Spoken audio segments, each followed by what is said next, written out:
तर आरक्षणावरच्या चर्चेबाबत आरक्षण उपसमितीचे अध्यक्ष राधाकृष्ण विखे पाटील यांनी मोठं विधान केलेलं आहे। मी चर्चेला तयार होतो, पण जरांगेंकडनं कोणताही निरोप मिळाला नाही असं विखे पाटलांनी म्हटलंय। 2 दिवसांपूर्वी जरांगेंच्या सहकार्याशी बोलणं झालं होतं। समिती म्हणून मनोज जरांगेंशी चर्चा करण्याचा प्रयत्न केल्याचं विखे पाटलांनी सांगितलं। तर यावर जरांगेंनी सुद्धा स्पष्टीकरण दिलेलं आहे। चर्चेला येऊ नका असं म्हटलोच नाही असं यावरती जरांगे पाटलांचं म्हणणं आहे। त्यांचा मोर्चा निघण्यापूर्वी मी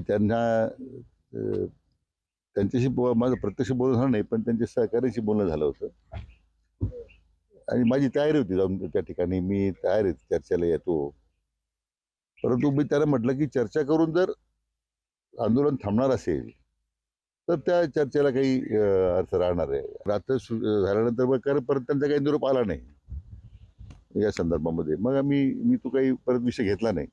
कालही आमच्या प्रवासाचा प्रयत्न होता की नगर जिल्ह्यातून जाताना त्यांना भेटावं।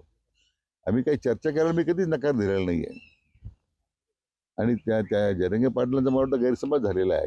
फोन काय केला म्हणा, आमचा नंबर आहे तो, त्यांचा फोन आलेली। फोन काय केला मग असं उलट नाही बोलायचं कवा की चर्चेची तयारी असेल तर आम्ही जायला तयार आहे। तुम्ही यावं का म्हणून रातची 12ला निघाली होती, रातची 12ला निघाली होती। मग मी झोपलो होतो तेव्हा सरपंच म्हणले वाटतं बाबा तुम्ही सकाळी आत ते झोपलं बाबा, दिवसभर बेजार आहे। ठीक आहे म्हणे, मग सकाळी येतो, काही अडचण नाही, पण मी आत्ता येऊ शकतो म्हणे लगेच। मग ते जमतं का मग?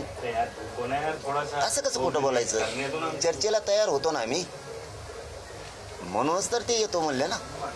आता त्यांच्यातच काय झालं आम्हाला काय? मला वेगळं, इतरांना वेगळं। तयार आहे चर्चेला तुम्ही सरकारशी? मी कधी नाही म्हणलोच नाही नाहीला। एक दिवस मान्य नाही आपल्याला तो।